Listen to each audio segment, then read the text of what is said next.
الحلقه دي هنتكلم عن الاهلي.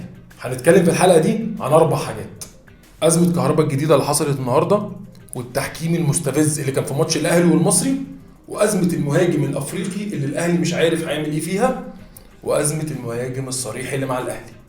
يلا بينا. مساء الخير. في حلقه قبل كده اتكلمنا عن موضوع محمود كهرباء، وانا شخصيا قلت اتوقع انه هيلعب. كلنا اتفاجئنا النهارده ان اخيرا جواب من اتحاد الكوره اتبعت للنادي الاهلي بيقول له فيه ان محمود كهرباء يقدر يلعب من ماتش سموحه قبل نهائي الكاس بشكل عادي. خلاص بقى ان هو يقدر يلعب لحد ما نشوف ميعاد جديد للغرامه. انا ليا تحليل سريع بس عن الازمه دي. انا شايف ان دي فخ للاهلي من الاخر. انا اتوقع ان الاهلي بنسبه كبيره مش هيلاعب اللعيب الفتره اللي جايه، اولا لاسباب كتير، منها رقم 1 ان محمود كهرباء اصلا فنيا مش جاهز، وانا شايف ان الاهلي مش اللعيب اللي مزنوق فيه او نوعيه اللعيبه اللي مزنوق فيها او اللي هيقدر يفيدك لعيب زي كهرباء دلوقتي. فالاهلي مش هيدخل نفسه في ريسك ان تعالى نلعبه يطلع فيه مشكله بعد كده فنلاقي اللعيب اتوقف والاهلي نزل عليه غرامه ثانيه وموال كبير قوي. عشان من الاخر حتى لو الاهلي يلعب كهرباء انت مش هتلاعب لعيب عشان تستفيد بيه ماتشين وبعد كده يقول لك ايه يا باشا لا يا معلم في غرامه جديده وهتقف 6 شهور تانيين. فعشان نلخص الموضوع دوت، كهرباء مش هيلعب غير لما الفلوس تتلعب. زي ما قلنا في الحلقه اللي فاتت، عشان ما نقعدش نعيد الكلام لازم يبقى في حل لجدوله الفلوس او دفع الفلوس كاش. بس فكره كهرباء يلعب ماتشين وشكرا هتوقف تاني، لا مش ده الحل. فده اول موضوع كنت لازم اتكلم فيه بسرعه كده عن حته كهرباء. تاني حاجه بقى اللي بالنسبه لي كانت مستفزه جدا في ماتش الاهلي والمصري اللي فات وحرقت دم انا شخصيا واقسم بالله كنت قاعد بتنطط مكاني، حكم ماتش الاهلي والمصري. طلع لك ناس غريبه جدا بعد الماتش تقعد تقول لك هو الاهلي لما يتعادل والاهلي لما يخسر ازمه التحكيم تظهر ومش عارف ايه والكلام البايخ ده. لا يا اخوانا، هو معلش، هو انا شايف حاجه غير اللي انتوا شايفينها ولا احنا فين؟ حاجات باينه قوي وحاجات واضحه جدا ان في تعنت واصرار كبير جدا من الحكم ان الاهلي يعمل مشكله في الماتش. خلينا ناخدها واحده واحده كده مع بعضينا. الحكم اسمه وليد عبد الرازق. حكم وليد عبد الرازق ده بجد اللي حاوله ده مش افيه، ده حكم صالات. يعني حكم صالات، انا عارف حكم صالات فجاه بيحكم ماتش اهلي ومصري. اهلي ومصري دوت الفتره الاخيره او اخر 15 سنه يعتبر ماتش من الماتشات القويه والماتشات القمه والماتشات اللي يبقى فيها كلام كبير قوي وحوارات. جاب لك حكم، الحكم دوت لو بصينا في السي في بتاعه هنلاقي ان الحكم دوت حكم 3 ماتشات الموسم ده. والله هم 3 ماتشات، تخيل الماتش الرابع يبقى الاهلي. حكم اقوى ماتش دي تقريبا كان مش عارف المصري وغزل المحله، يعني حاجه احنا ما حدش عارف ومحدش شافه قبل كده. فيقول لك ناس كتير جدا يقول لك فين المشكله؟ لا فين المشكله يا حبيبي؟ تعالى من اول نشوف اول الماتش كره قفشه كلنا شفناه، الراجل نازل وشه كله دم، اقسم بالله قفشه نزل بص طيحه على الارض عينه مفتوحه دم من كل ناحيه. طب مين اللي ضرب قفشه جوه منطقه الجزاء ده؟ يعني نزل قرر ان هو يجيب دم لوحده ولا ايه؟ مش فاهم والله. اكيد الحارس ضربه عشان لدرجه انه جاب دم يبقى فاول، يبقى ضربه جزاء. ده رقم 1. انا على فكره هقول لكم نقط سريعا يعني غير في تفاصيل كتير جدا اللي اتفرج على الماتش كويس عارفها. رقم 2 كرة محمد شريف، الراجل داس على وش رجله، كان اقسم بالله هجيب له كسر اقل واجب.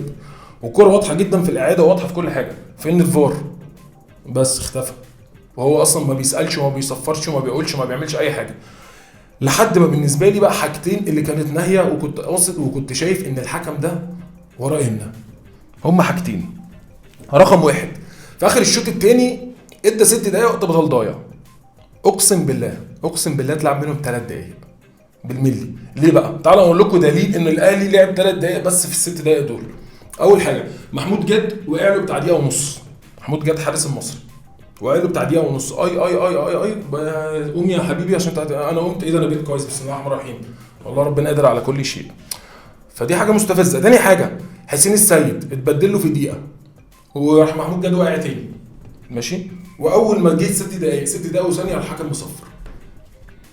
طب ايه المنطق ده؟ ماشي طبيعي جدا لما موقف زي ده يحصل ان اللعيبه تتنرفز ودمها يتحرق. راح ايه اللي حصل؟ راح سيد عبد الحفيظ واللعيبه جريوا على الحكم. سيد عبد الحفيظ وحمدي فتحي بالاخص كانوا في الكادر طالعين قدام اللقطه قدام الحكم واقفين اقسم بالله مثلا ما يقرب من نص ساعه ايه وبتاع واحنا ومش واحنا انت ظالم وانت بتاع. وانا شايف ان هم عندهم حق لغايه ما جت اللحظه محمود متولي جاي لك من ورا لسه بيقول. على فكره الجمله اللي انا هقولها دي من لسان محمود متولي انا جايبها من لسان محمود متولي، انا عارف، انا بقول لكم ايه بجد والله، جامد جامد بجد من لسان محمود متولي. كل اللي قال له يا حكم احنا ما لعبناش 4 دقايق على بعض، راح تلقى انذار. والمفاجاه بقى ان ده الانذار اللي هيخلي محمود متولي ما يلعبش ماتش الزمالك اللي جاي. هنقول عادي اصل الاهلي عنده لعيبه كتير. لا يا معلم، انت كده مش متابع. الاهلي عنده محمد عبد المنعم في الدفاع اصابه، ياسر ابراهيم خرج الماتش اللي فات اصابه، ايمن اشرف مختفي بقاله فتره وما بنشوفوش في صور التدريب حتى، يعني مش عارفين راح فين. عندك كده محمود متولي اتوقف. فده اكبر تعنت بالنسبه لي، ان انت ما تدي انذار لحمدي فتحي اللي بقاله نص ساعه بيكلمك، ما تدي انذار لسعد حفيظ اللي بقاله ساعه الا ربع بيكلمك. اول ما ظهر ده قال له انت اللي كان انت اسمك ايه رقم 4 انذار امسك. فبجد والله يعني حاجات مستفزه جدا. فده حته الحكم ما قدرتش اعديها الصراحه يعني. نيجي لتالت حاجه عشان ما اطولش عليكم، المهاجم الافريقي اللي الاهلي عايز يتعاقد معاه. مليون في المية الاهلي لازم يتعاقد مع مهاجم. ازمه دايما المهاجم عندنا هنيجي نتكلم عليه لسه في الحلقه، بس لازم يتعاقد مع مهاجم. في كلام كتير قوي طالع انه موليكا بنسبه كبيره هيجي الاهلي. موليكا بيلعب في نادي بشكتاش التركي.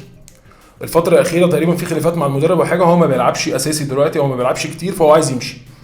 فالاهلي فعلا عمل مكالمات رسميه وبعت ومش عارف وبتاع. انا عارف كل الاهلاويه هيقول لك اللعيب ده كل سنه بيطلع كلام عليه، بس انا عايز اقول لك ان اول مره الاهلي يعمل اتصالات رسميه او يبعت فاكسات بشكل رسمي. المشكله الوحيده ان بشكتاش بتتكلم في ارقام فلكيه، يعني 10 مليون يورو ومش عارف ايه وبتاع، والاهلي في الاخر بيبقى عامل بادجت.